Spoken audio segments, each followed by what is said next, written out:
Science कहता है कि पत्थर की आंतरिक संरचना इतनी जटिल होती है कि उससे तरल पदार्थ नहीं निकल सकता। लेकिन भगवान शिव से जुड़ा पत्थर का कोई ऐसा भी कुंड है क्या जिसमें साल के 12 महीने और 24 घंटे जल की बूंदें जन्म लेती हैं? स्वप्न का विज्ञान कहता है कि चेतन मस्तिष्क में जो बात सबसे ज्यादा प्रभावी होती है, गहरी नींद में हमें उसी के दृश्य सपने के रूप में दिखाई देने की संभावना ज्यादा बनती है। लेकिन क्या चोरी होने के बाद कोई मूर्ति किसी के सपने में आकर खुद ही अपना पता बता सकती है क्या? अगर नहीं, तो सिर्फ सावन के महीने में एक बिच्छू शिवलिंग से चिपका हुआ क्यों मिलता है? रहस्य की ऐसी उलझी गुत्थियों को सुलझाने के लिए हम दिल्ली से करीब 1300 किलोमीटर दूर झारखंड की राजधानी रांची पहुंचे, जहां से करीब 150 किलोमीटर उत्तर में इटखोरी नाम का एक धाम मिलता है। एक ऐसा स्थान जहां मां की बेशकीमती मूर्ति चोरी होने के बाद मां ने खुद किया अपना प्राकट्य। एक ऐसा स्थान जहां एक ही शिवलिंग पर जल अर्पित करने से 1000 शिवलिंगों पर जल अर्पित करने जैसा फल मिलता है। एक ऐसा स्थान जो रहा है महात्मा बुद्ध की तपोस्थली। एक ऐसा स्थान जहां जन्मे जैन धर्म के 10वें तीर्थंकर भगवान। क्या मुमकिन है कि ये सब एक ही जगह पर हो? इसी सवाल ने हमें अचंभित किया। नमस्कार, मैं हूं आपके साथ अमृता गर्ग और आज हमारा रहस्य जो छिपा है वो है झारखंड स्थित इटखोरी में मां भद्रकाली के दरबार में। तो चलिए करते हैं आज के रहस्य की शुरुआत। आपको लिए चलते हैं इस सफर पर हमारे साथ। प्राकृतिक सुंदरता से भरी झारखंड की भूमि अपने गर्भ में अतुलनीय खनिज संपदा को संजोए हुए है। बांस, महुआ, पलाश और साल के पेड़ों से ढके पर्णपाती वन इस धरती की सुंदरता में 4 चांद लगाते हैं। यहाँ पाए जाने वाले पठारों, पहाड़ियों और घाटियों की श्रृंखला की एक कड़ी है चतरा जिले में महाने और बक्सा नदी के संगम पर स्थित मां भद्रकाली का वो धाम जो रहस्य की कई परतों में लिपटा है। इटखोरी वो स्थान है जहां पर 3 धर्मों का सुमेल आपको देखने को मिलता है। लेकिन इस वक्त मैं यहाँ शिव मंदिर में मौजूद हूँ और शिव मंदिर के अंदर आपको एक अनूठे शिवलिंग के दर्शन होते हैं जिन्हें सहस्त्र शिवलिंग भी कहा जाता है। सहस्त्र माने 1000 और इसका ये नाम इसलिए पड़ा क्योंकि इस शिवलिंग में 1008 शिवलिंग उकेरे गए हैं। जी हाँ, एक ही शिवलिंग और एक ही पत्थर जिसे तराशा इस तरीके से गया है कि उसमें 1008 शिवलिंग हैं और शिवलिंग की ऐसी छवि आपको और कहीं देखने को नहीं मिलती। कहते हैं कि दुनिया भर में ये अपने आप में अनूठे शिवलिंग हैं। 158 एकड़ में फैला ये धाम भदुली धाम के नाम से भी प्रसिद्ध है और यहाँ सिर्फ 2 नदियों का संगम नहीं होता, बल्कि ये स्थान 3 धर्मों जैन, बौद्ध और सनातन के मेल का अलौकिक धाम भी है। प्राचीन काल से इस पवित्र भूमि पर धर्म संगम की अलौकिक भक्ति धारा बहती चली आ रही है। सनातन धर्मावलंबियों के लिए ये पावन भूमि मां भद्रकाली और सहस्त्र शिवलिंग महादेव के सिद्ध पीठ के रूप में आस्था का बड़ा केंद्र है।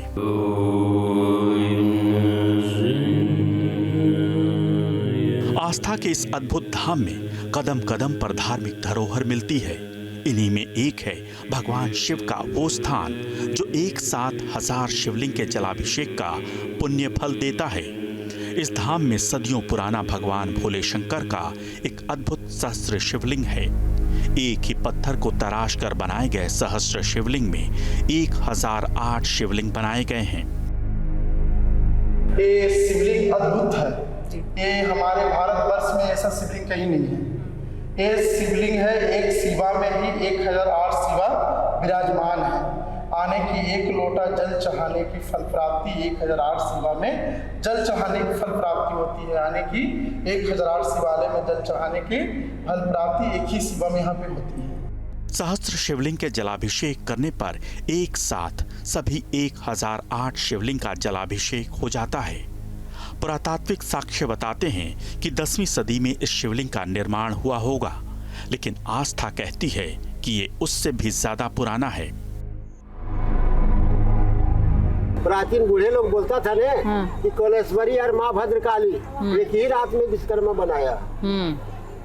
और ये शिवलिंग, ये शिवलिंग भी वहाँ कोलेश्वरी स्थान है, माँ भद्रकाली में नहीं शिवलिंग है।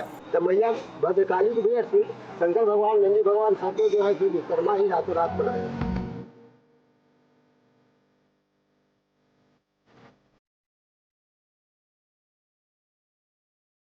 सहस्त्र शिवलिंग मंदिर के सामने ही नंदी की विशालकाय प्रतिमा है। अनंत रहस्यों की इस भूमि पर आगे हम माता भद्रकाली की उस मूर्ति के दर्शन करने वाले थे, जिन्होंने चोरी होने के बाद स्वयं सपने में आकर भक्त को अपनी मूर्ति का पता बताया था।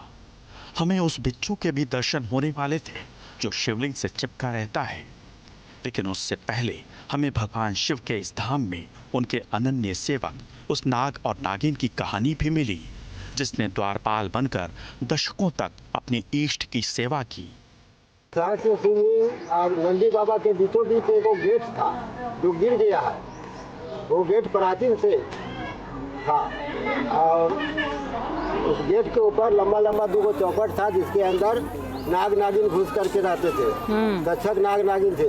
हम लोग पूजा वूजा करने के बाद उनको हम लोग प्रणाम करते थे, तो थोड़ा थोड़ा हम लोग को दर्शन देते थे।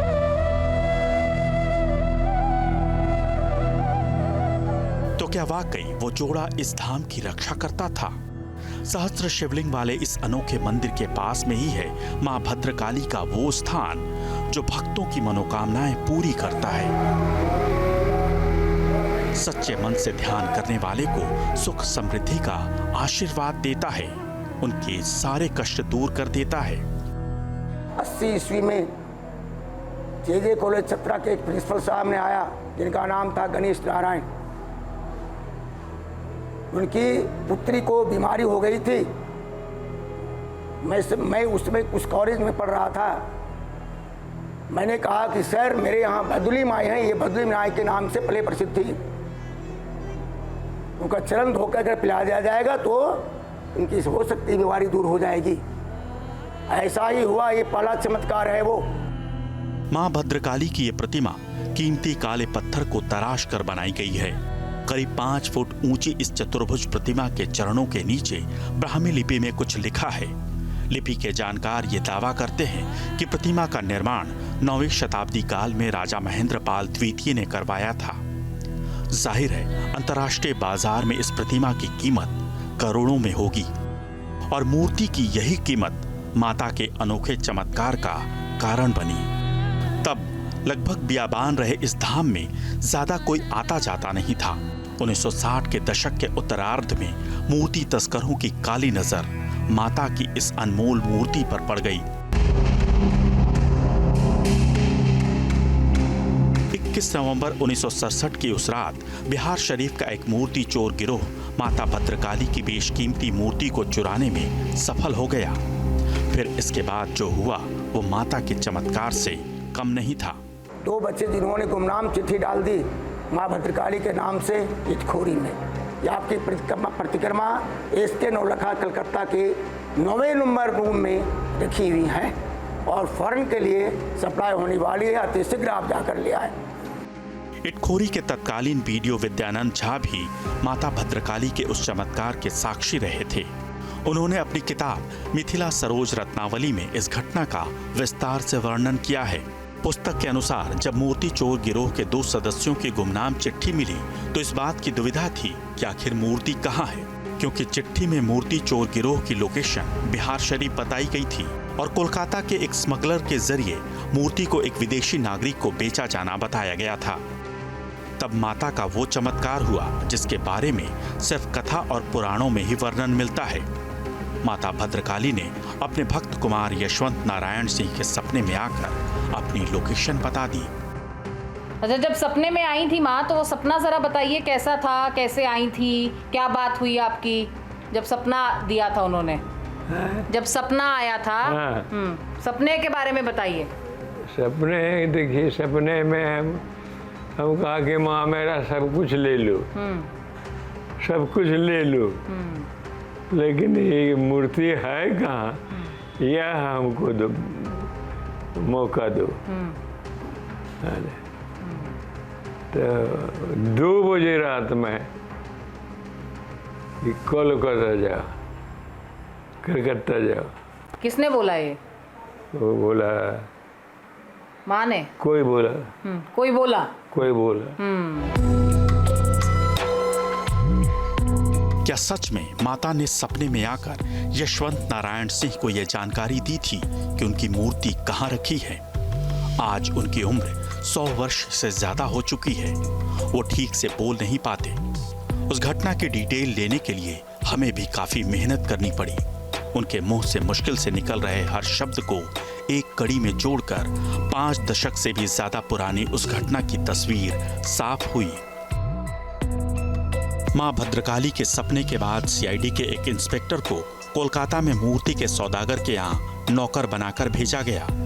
उस इंस्पेक्टर की रिपोर्ट से यह पता चला कि मां भद्रकाली की मूर्ति सौदागर एसके नवलखा के यहाँ ही रखी है। इसके बाद पुलिस की एक टीम को वहां भेजा गया। खरीदार बनकर पहुंची उस टीम का हिस्सा रहे यशवंत नारायण सिंह ने स्मगलर नवलखा के यहाँ रखी मूर्ति की पहचान कर ली। माता की मूर्ति देखकर वो भावनाओं पर नियंत्रण नहीं रख सके और फूट फूट कर रोने लगे। वहां खड़ी एक महिला ने उन्हें पहचान कर उनके सिर पर पिस्टल तान दी। खरीदार बन के गए थे कि मैंने कहा हम खरीदना चाहते हैं, कल के हाँ मूर्ति है। तो हम घूमने लगे उसी के कैंपस में। देखा मूर्ति खड़ी है। उस सीआईडी वाला बोला था कि जरा कसस रहिएगा, तो सख्त रहिएगा। हाँ, कसस रहिए। अरे कोई ठीक नहीं लोग का, मार भी दे सकता है। अच्छा, मार भी सकते थे? मार। गन तान दी थी क्या? तान दी थी केज की, समझ लो। पिस्तौल थी उन लोगों के पास? हाँ? पिस्तौल थी उन लोगों के पास? अरे स्वाभाविक है, हर एक आदमी को। पुरातात्विक साक्ष्य और ऐतिहासिक दस्तावेज बताते हैं कि इस मंदिर का निर्माण पाल वंश के शासक महेंद्र पाल ने करवाया था। पुरातत्व विभाग के मुताबिक माता की इस मूर्ति का निर्माण 988 ईस्वी से 1038 ईस्वी के बीच कराया गया था। तब महेंद्र पाल द्वितीय बंगाल के शासक थे। मगध बंगाल के अधीन था और भदुली क्षेत्र मगध का ही हिस्सा था। लेकिन इस धाम का इतिहास उससे भी ज्यादा पुराना माना जाता है।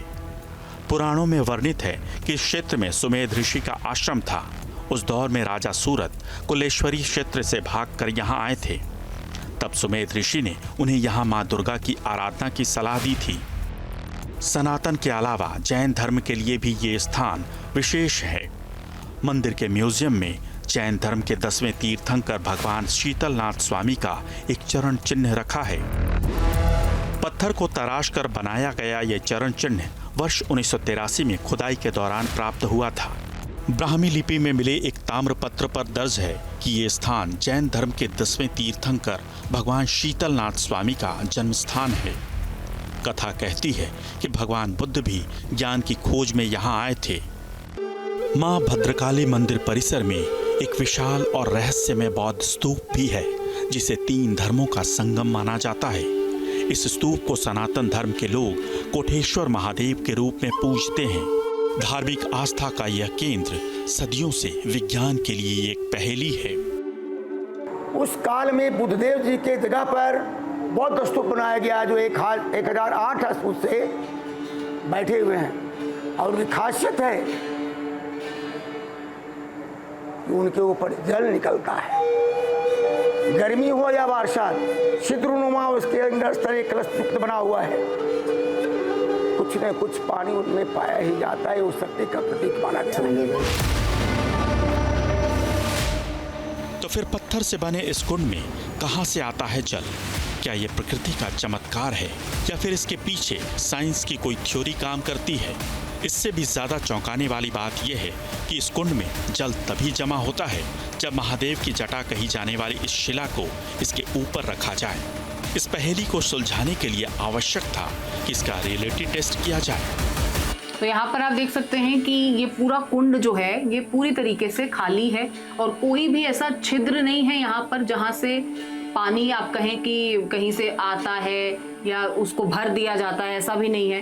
तो यहाँ पर ऐसी कोई होल नहीं है कि नीचे से पानी का कोई मार्ग हो या पानी नीचे से आता हो। तो वो कैसे आता है ये अपने आप में एक सबसे बड़ा रहस्य है। कुंड पूरी तरीके से खाली है, लेकिन कहते हैं कि जैसे ही इस जटा को ऊपर रख दिया जाता है, इस तरीके से इस जटा को यहाँ रखा जाता है और वो धीरे धीरे 1 घंटा आधा घंटा वो समय लेता है, लेकिन वो कुंड का पानी जो है वो यहाँ तक फिर से भरकर दिखने लगता है।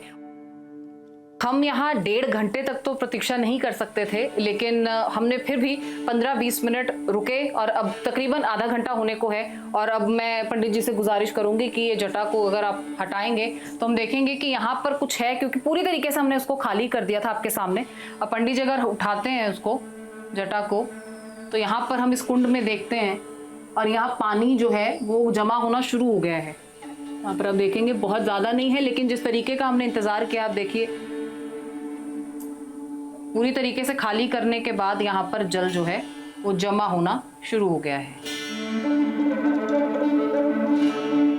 लेकिन इस धाम में रहस्यों की ये अंतिम कड़ी नहीं थी। भोलेनाथ के इस धाम में हमें वो नजर आया जिसका दर्शन खुशकिस्मत लोग ही कर पाते हैं। हमें कोटेश्वर महादेव से चिपका हुआ एक बिच्छू भी नजर आया। मंदिर के पुजारी ने बताया कि ये बिच्छू हर वर्ष सावन के महीने में दिन के वक्त महादेव के इस लिंग पर दिखता है और फिर शाम होते ही गायब हो जाता है। इससे भी ज्यादा हैरान करने वाली बात यह है कि सावन के बाद ये बिच्छू कहीं दिखाई नहीं देता।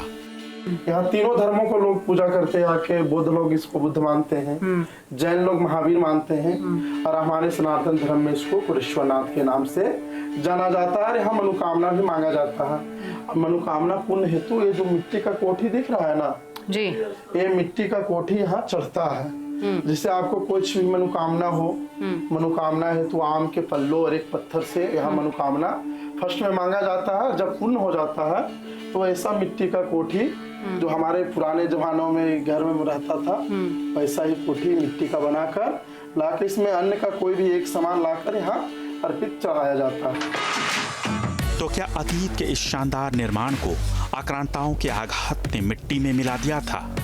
अगर हाँ, तो मंदिर के हिस्से तो टूटे मिलते हैं, लेकिन मूर्तियां खड़ी क्यों मिलती हैं? कोई नहीं जानता। मां भद्रकाली का भक्त के सपने में आकर अपनी मूर्ति का पता बताने का सच। कोई ये भी नहीं जानता कि ये बिच्छू क्यों सावन के महीने में महादेव से चिपका मिलता है। न तो कोई ये जान सका कि कोटेश्वर महादेव के रूप में विख्यात इस शिवलिंग के कुंड में पानी जमा होने का रहस्य क्या है। काल के थपेड़े खाकर घने जंगलों के बीच पाल राजाओं का ये मंदिर ढह गया। सदियां गुजर गईं, राजशाही भी इतिहास का विषय बनकर रह गई, पर मां भद्रकाली अपने इस धाम में आज भी पौराणिक काल और वर्तमान के बीच साक्षी भाव से विराजमान हैं। एक ऐसा धार्मिक स्थल जिसकी प्राचीनता ही उसका सबसे बड़ा रहस्य है। 9वीं शताब्दी के बने होने के बावजूद मां भद्रकाली का एक ऐसा स्वरूप जिस पर काल का कोई असर नजर नहीं आता। एक ऐसा स्वरूप जिसके चोरी होने के बाद खुद मां की ही कृपा से उसको पुनः प्राप्त किया गया और यहाँ उसकी प्राण प्रतिष्ठा की गई। दूसरा, यहाँ पर एक ऐसा शिवलिंग जिसे सहस्त्र शिवलिंग कहा गया, 1008 छोटे छोटे शिवलिंग उस पर इस तरीके से उकेरे गए हैं कि आप अगर एक ही शिवलिंग का रुद्राभिषेक करेंगे तो 108 शिवालयों के दर्शन का फल आपको प्राप्त होगा। और एक ऐसा बौद्ध स्तूप जिसमें पानी भर जाता है, जब आप ऊपर से जटा को हटाते हैं तो आप वो पानी देख पाते हैं। उस पानी का स्रोत क्या है ये आज तक कोई नहीं बता पाया। 3 धर्मों का संगम, हिंदू धर्म यानी सनातन धर्म, बौद्ध धर्म और जैन धर्म, तीनों धर्मों का संगम यहाँ पर आपको देखने को मिलता है। जो 10वें तीर्थंकर हुए शीतलनाथ जी, उनके पैरों के निशान यहाँ से बरामद किए गए हैं। खुदाई में ऐसे ऐसे अवशेष इसी धरती से बरामद हुए हैं जो इसकी प्राचीनता का आज भी प्रमाण देते हैं। तो यहाँ का रहस्य इस जगह की प्राचीनता में ही, पाल राजवंश में ही छुपा हुआ है। और यहाँ आकर ये भक्त उसे देखते भी हैं और उसकी अनुभूति भी होती है जब यहाँ के पंडित पुजारी उसके बारे में यहाँ आने वाले श्रद्धालुओं को बताते हैं। और शायद यही कारण है कि दिन ब दिन यहाँ श्रद्धालुओं की कतारें और लंबी होती जा रही हैं। आस्था का सैलाब निरंतर उमड़ रहा है और ये रहस्य शायद ऐसे ही बरकरार रहेगा।